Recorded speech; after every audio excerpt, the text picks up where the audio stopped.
सो आप सबका फिर से एक बार रेसलिंग रिडल के एक और नए एपिसोड में आप सबका दिल से बहुत बहुत स्वागत है। तो आज की वीडियो में हम बात करेंगे आज की रो की मेन हाईलाइट के बारे में कि कौन कौन सी मेन चीजें हमको आज की रो से देखने को मिली। हमारे सेथ फ्रीकिंग रॉलिंस का रिटर्न हो चुका है मंडे नाइट रो पे और साथ ही साथ अंकल हाउडी का भी रिटर्न हो चुका है आज की रो पे। तो आज बात करेंगे इन्हीं सब चीजों के बारे में। So without wasting any time let's begin this video. तो शुरुआत करते हैं सेथ फ्रीकिंग रॉलिंस से। तो शॉकिंगली आज उनका मंडे नाइट रो पे रिटर्न हो चुका है और वो अपने फेस कैरेक्टर के साथ ही आए हैं और आज की क्राउड भी बहुत एनर्जेटिक थी बिकॉज उनने सेथ रॉलिंस का सॉन्ग पूरा आखिरी तक उनके साथ गाया। तो सेथ रॉलिंस रिंग में आते हैं और बोलते हैं कि कैसे मैंने भी आप सबको बहुत मिस करा और साथ ही साथ वो अपनी तारीफ करने लग जाते हैं कि कैसे वो एक रिवोल्यूशनरी, कैसे वो एक ग्रेटेस्ट रेसलर है और उन्होंने ही वर्ल्ड हेवीवेट चैंपियनशिप को इतना रेलिवेंट बनाया। और ये सब बताते हुए उनकी नजरें जाती है ऊपर मनी इन द बैंक की तरफ और वो ये बोलते हैं कि मुझे ये भी मालूम है कि इनका इस्तेमाल कैसे करते हैं। और तभी वहाँ डेमन प्रीस्ट का थीम सॉन्ग प्ले हो जाता है। वो रिंग में आते हैं और बोलते हैं कि हाँ मैं जानता हूँ कि तुम एक बहुत ही अच्छे रेसलर और मैं तुम्हारी इज्जत भी करता हूँ और मैं मेरा मनी इन द बैंक तुम पर ही केसिन करना चाहता था और जब तुम वर्ल्ड हेवीवेट चैंपियन थे तब मैं ही तुम्हारा फर्स्ट चैलेंजर था और तब तुम ताकतवर थे, पर अब ये चैंपियनशिप मेरे पास है इसलिए मैं तुमसे ज्यादा ताकतवर हूँ। उसके बाद डेमन प्रीस्ट सेथ रॉलिंस को चैलेंज कर देते हैं वर्ल्ड हेवीवेट चैंपियनशिप के लिए मनी इन द बैंक के लिए, जिसपे सेथ रॉलिंस भी तैयार हो जाते हैं और बोलते हैं कि तुम भले से वर्ल्ड हेवीवेट चैंपियन हो बट मैं स्टिल मंडे नाइट रो को ऑन करता हूँ। सो अब हमें Damian Priest versus Seth Rollins का मैच देखने को मिलेगा मनी इन द बैंक में for the world heavyweight championship के लिए। नेक्स्ट हमें Chad Gable versus Braun Strowman के बीच एक सिंगल मैच देखने को मिलता है। तो अगर मैं बात करूं मैच की, तो ब्रॉन स्ट्रोमन पूरी तरीके से इस मैच को डोमिनेट कर रहे थे और एंड में अपना फिनिशिंग मूव लगा के इजीली वो इस मैच को जीत जाते हैं। बट इंपॉर्टेंट चीज हमको मैच के बाद देखने को मिलती है। चैट गेबल पूरी अल्फा एकेडमी को रिंग के अंदर बुला लेते हैं और वो सबसे पहले तो मैक्सिन की छड़ी फेंक देते हैं जिसके सहारे वो चलती है और बाद में चैट गेबल मैक्सिन से रिंग के बाहर जाने के लिए कहते हैं और उसके बाद वो अकीरा टोजावा की तरफ जाते हैं और उनको एक तगड़ा थप्पड़ मार देते हैं। और आज फाइनली ओटिस इससे गुस्सा होकर चैट गेबल पर अटैक कर देते हैं और आज finally alpha academy Chad Gable से दूर हो चुके हैं। नेक्स्ट हमें एक ट्रिपल थ्रेट मैच देखने को मिलता है women's Money in the Bank qualification के लिए, Iyo Sky versus Zelina Vega versus Kiara James के बीच में। सो ये ठीक ठाक सा मैच था बट अगर मैं बात करूं मैच के एंडिंग सीन्स की, सो यहाँ लिव मॉर्गन इंटरफेरेंस करने के लिए आ जाती है जिससे जेलिना वेगा डिस्ट्रैक्ट हो जाती है और जिसका फायदा उठा के इयो स्काई इस मैच को जीत जाती है और वो क्वालिफाई कर चुकी है women's Money in the Bank के लिए। नेक्स्ट हमें सेमी ज़ेन शो पे देखने को मिलते हैं।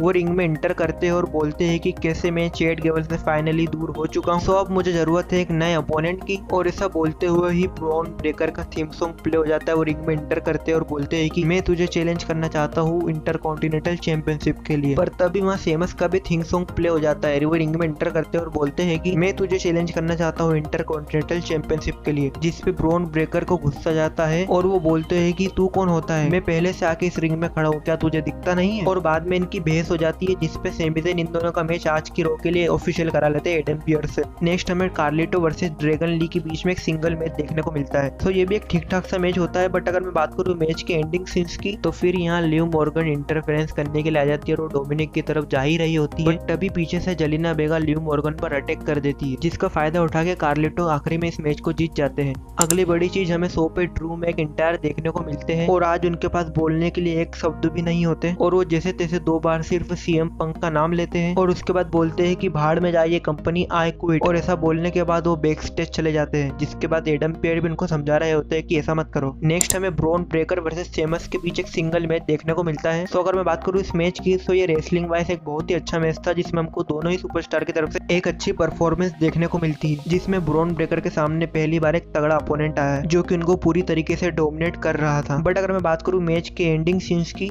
तो यहाँ हमें लुडविग काइजर की इंटरफेरेंस देखने को मिलती है जिसके कारण ये मैच डिस्क्वालिफिकेशन की वजह से एंड हो जाता है और लुडविग काइजर सेमस पे पूरी तरीके से अटैक करने लग जाते हैं और वो सेमस पे अटैक करने के बाद जा ही रहे होते हैं, बट तभी हमको ब्रॉन ब्रेकर की तरफ से एक तगड़ा स्पीयर देखने को मिलता है और वो सीधा जाके लुडविग काइजर को लग जाता है और उसके बाद हमें ब्रॉन ब्रेकर और सेमी ज़ेन की एक छोटी सी ब्रॉल भी देखने को मिलती है। नेक्स्ट हमें शो का मेन इवेंट देखने को मिलता है मनी इन द बैंक के क्वालिफिकेशन के लिए। The main event J Uso versus Rey Mysterio versus fin baler के बीच में। सो अगर मैं बात करूँ इस पूरे मैच की, तो ये भी शो पे एक बहुत ही बढ़िया मैच था जिसमें हमको तीनों ही सुपरस्टार की तरफ से एक अच्छी परफॉर्मेंस देखने को मिलती है। बट अगर मैं बात करूँ मैच के एंडिंग कुछ सीन्स की, तो यहाँ हमें जजमेंट डे की इंटरफेरेंस देखने को मिल जाती है, जिसमें Dominik Mysterio, Carlito and JD McDonagh Rey Mysterio पर अटैक कर देते हैं, पर बाद में ब्रॉन स्ट्रोमन पूरी जजमेंट डे को भगा देते हैं। और उसके बाद फिन बेलर रे मिस्टीरियो पे अपना फिनिशिंग कोडिराफ लगा ही देते हैं और पिन करने के लिए जा ही रहे होते हैं, बट तभी वहां से जे उसो अपना फिनिशिंग मूव उसो स्प्लैश फिन बेलर को लगा देते हैं। और इसी के साथ the main event J Uso qualify कर चुके हैं मनी इन द बैंक 2024 के लिए। बट मेन चीज हमें शो के एंड में देखने को मिलती है, हमें द फीड का वो पुराना थीम सॉन्ग प्ले होता है और पूरी लाइटें चली जाती है और उसके बाद हमें एक गेट देखने को मिलता है जो कि एकदम से खुल जाता है और अंदर से बहुत लाइट आ रही होती है और तभी हमको उसमें से शायद सिस्टर एबिगेल निकलती हुई दिखती है। और उसके बाद कैमरा बैक स्टेज जाता है और अंदर से सारे ब्रे वाइट के पुराने कैरेक्टर निकल के आ जाते हैं। और आज फाइनली मंडे नाइट रो पे अंकल हाउडी का रिटर्न हो चुका है और उसके बाद Monday night Raw off air चली जाती है। बट आप कमेंट करके जरूर बताइएगा कि आज के मंडे नाइट रो आपको कैसी लगी और किसका रिटर्न आपको सबसे अच्छा लगा। तो आज की वीडियो इतनी ही। अगर ये वीडियो आपको अच्छी लगी हो तो नीचे लाइक का बटन है जरूर दबाइएगा और अगर आप चैनल पे नए हो तो अभी सब्सक्राइब कीजिए। तो मिलते हैं नेक्स्ट वीडियो में किसी और इंटरेस्टिंग टॉपिक के साथ, तब तक के लिए बाय बाय।